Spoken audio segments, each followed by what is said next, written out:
I was looking for something, but I couldn't find it. For so many years, it was just, I was confused. I felt out of place with my friends because for my friends was always, it's weekend or we need to party. Let's open the first bottle of beer and let's get dressed. Where I thought, why? Yeah, difficult year. And then all of a sudden, the world had changed. I used to travel a lot, and then it was about that I turned 30, so I thought, I have to settle now. So I went back home, and I was looking for a job, and I couldn't find a job. Nevertheless, I thought, okay, I'm going on vacation now, and I'm going to Dubai. So I went here, and after 2 weeks, I had a job offer. My mom and dad, they were really, really scared. Yeah, my parents, they're the same as me. We all have been very prejudiced. Western woman going to an Arabic country. Of course, everybody, because you hear stories, you know, and it was in 2002. No, end of 2001. And you know, there was September the 11th and all these incidents happened, and of course everybody just expected something bad. I was raised with Muslims together. It started actually when my elder brother, he converted to Islam. And the reason why he converted to Islam was he married a Muslim woman, a Turkish woman. So being his sister and wanting to protect him in his decision, of course we went to Islamic centers. Well, I did. I went with him to Islamic centers. I attended some sessions. I was reading some books with him together, but it was never really convincing for me to say, I convert to Islam now. It was not convincing for me. And then you're coming to an Islamic country and you experience Muslims in a different way. All of a sudden I thought, hey, they're actually very nice. Wow, they treat you really with respect. It's not like, I felt comfortable. And in the beginning, I mixed more with European than I would have mixed with other nationalities because I wanted to keep my comfort zone. But then there was a point where I wanted to step out of my comfort zone because all of a sudden this zone was not comfortable anymore.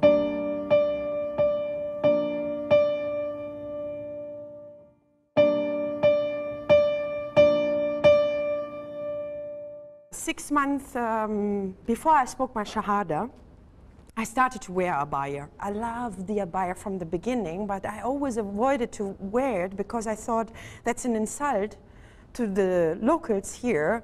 Me, the white one wearing this abaya, and everybody gets maybe offended or something like that. My ex-husband, at that time still my husband, he got really, he got bugged. Because my marriage was, was anyways a horrible marriage, so slowly I really distanced myself from my ex-husband. Back home, in our four walls, it was a discussion to get separated, and I was asking him all the time to move out, and he was always, no, you are my wife, and I'm going to stay here, and I will move out when I decide, and you know, all these, I'm a man and I decide. And then I woke up in the morning. That was the morning. And I woke up and I thought, okay, so today I will become a Muslim. So I did my shower, I got dressed, I went to work. I didn't tell anybody. Nobody knew. And when I was done with my job, I went to one of a German sister as well. She's already 7 years a Muslim. And I spoke my Shahada. And when I came home, and I just say, Subhanallah, and it was meant for me at that day, I came home, my husband still didn't know that I converted to Islam. And I didn't want to tell him at that time. And then I just asked, because I was asking every day since the last 6 months, when are you moving out? And I thought, today I will ask him again. So when are you moving out? And then, subhanAllah, he said, today I will move out. I'm packing my clothes already. So that was already a sign of Allah that I did the right decision.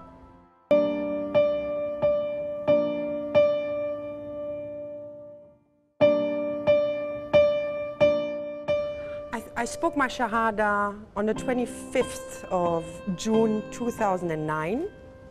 Until date, it was my most horrible year ever. The things what have been done in my previous life, they just were haunting me, and I just believe they just came up and popped up from here and there just to get solved. But it never happened that I lost my faith. There was not even a day till now where I said, why did I convert? That was never an option. No, actually it did the opposite for me. It made me much stronger, and all of a sudden I really started to read more, because I think everybody thinks when you are converting, it's just you speak the Shahada, you read a little bit Quran, and that's about it, and then you are Muslim. And it's not the way. And yeah, I just think all these difficulties which I was facing just made me read more and more and get more knowledge about Islam. Yeah, difficult year. All of a sudden, friends turned to enemies. My life just went upside down.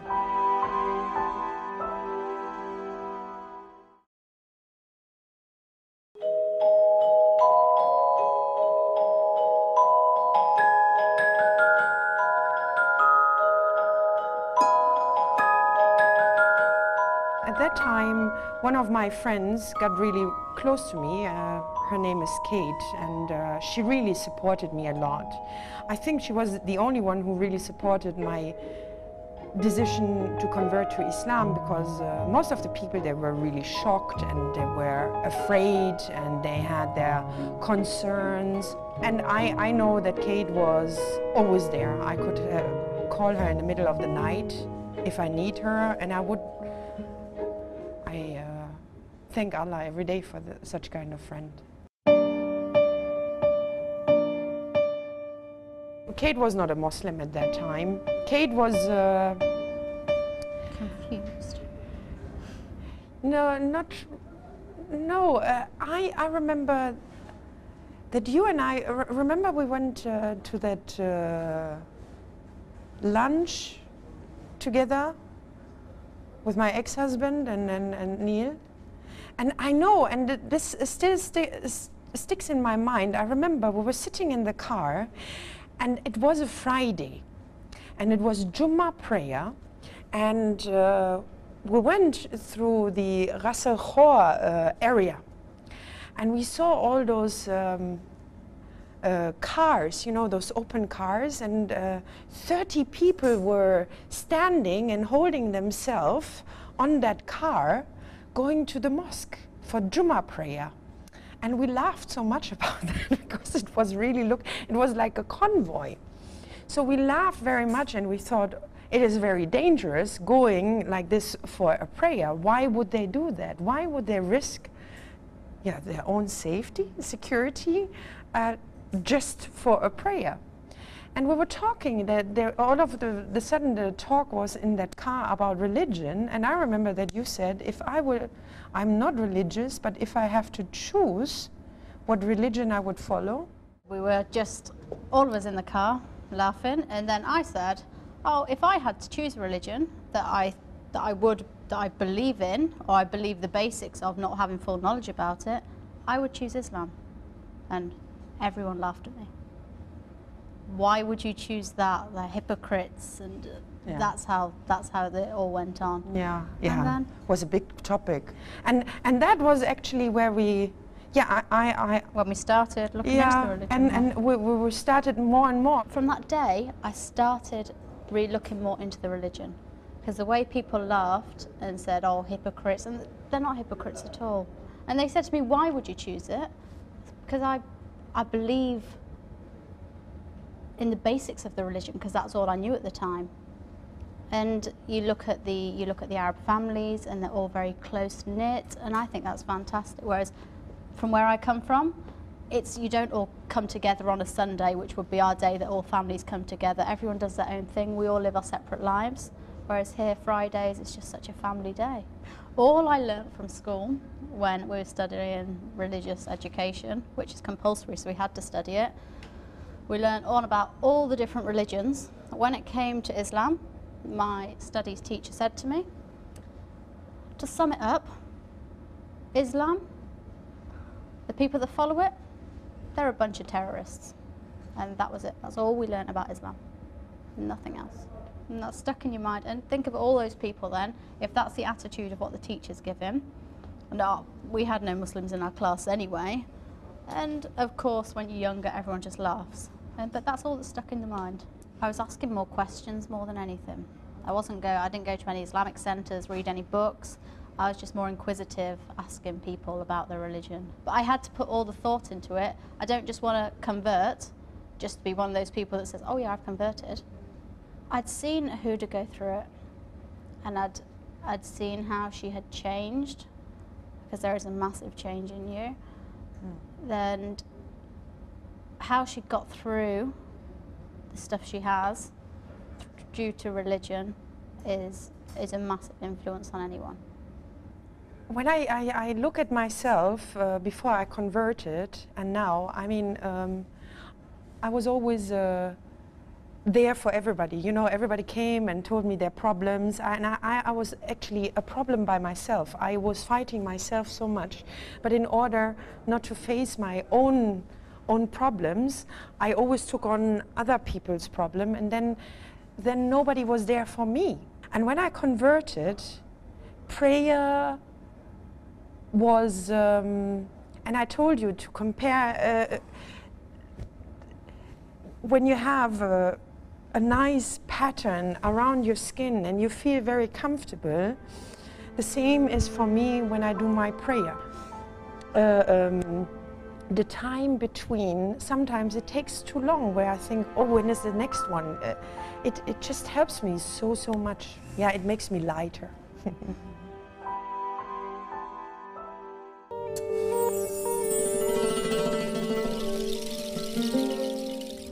They asked me why I dress like this. Straight away, who am I married to? And I said, well, I'm not married. Really? So you dressed like this out of choice? I said, yeah. I said, I converted. You converted. But how come you don't cover your face completely? Because that's what people think, that you should be covering your face completely. And she was saying how interesting it is, and they're only here and they're flying back on Tuesday. And she said the conversation she had with us in that little time, she's learnt so much.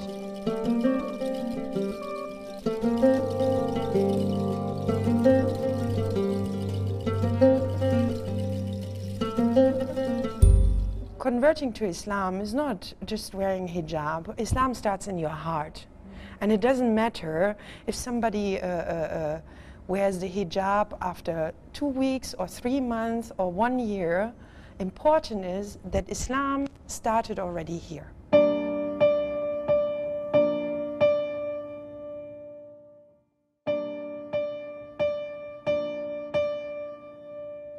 It's always something to turn to, your faith, always. It's always there. When you've had a hard day at work, sometimes I don't want to talk to anyone. I can go home, I can read the Quran, and it's just a way of settling yourself. Yeah, I believe it's quite a challenge as well, you know.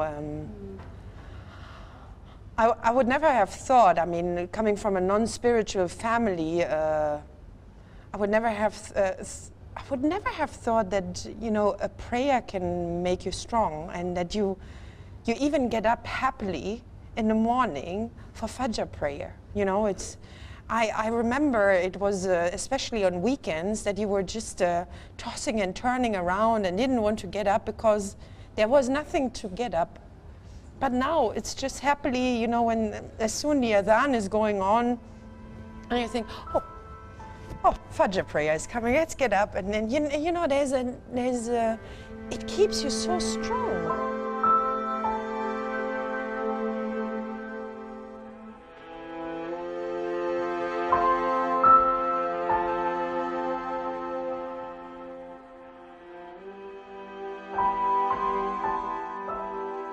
Oh, the first day when I came back to work, and of course most of the people, they knew that I converted, and I was wearing shayla straight away.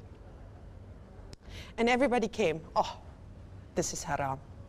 No, this you can't do. No, you have to start this one. No, you cannot do. No, this is haram. No, haram. No, and I'm thinking, Alhamdulillah, that my parents raised me being very, very strong, because I think after a week I would have converted back. You know, it doesn't make it very easy. What? Everything is haram now? Nothing is allowed? Why I did even convert? You know, you could ask yourself that. But Alhamdulillah, I was strong, and I said, listen, if something is haram, I want to see it in black and white. You cannot come to me just like that and tell me haram, halal, haram, halal. That's not the point. Did you have the same? I converted fantastic, and then suddenly they're throwing it down your throat. You must do this, you must do that, you must. And my mind was just boggled, and I thought, what have I done at first? But then afterwards, everything's worked out. I mean, I converted when I was 36. You understand what? 36 years, you just do different things, and it takes time to wipe that out, because you have your certain routine, and just stand back, think how the other person feels. They're taking on a complete different lifestyle. My lifestyle's changed dramatically. Don't try to throw it down the throat. It will come in time to people. It will come in time, because if you try to force it upon them, they'll walk away. I could have walked away, but I didn't, because it's so difficult. I knew what Huda went through, and the same thing, and so I think it's just part of the procedure of converting. You're always going to have the people who have their own opinions, who think you should be doing it their way. What I learnt about it, and I knew that it wasn't all about you must do it this way, you must do it that way. I knew that there was light at the end of the tunnel of all these people trying to put blocks in my way. They were all tests in my way. I remember, I have to add something to that, because Kate was very supportive for me, and I remember when we were sitting in that office at the bank. Yeah. At that time, I was newly converted, and she told me, actually, you know, when I see you, how many difficulties you're going through, but every time when there's a new problem, so many other doors are opening, I can see there's really somebody there.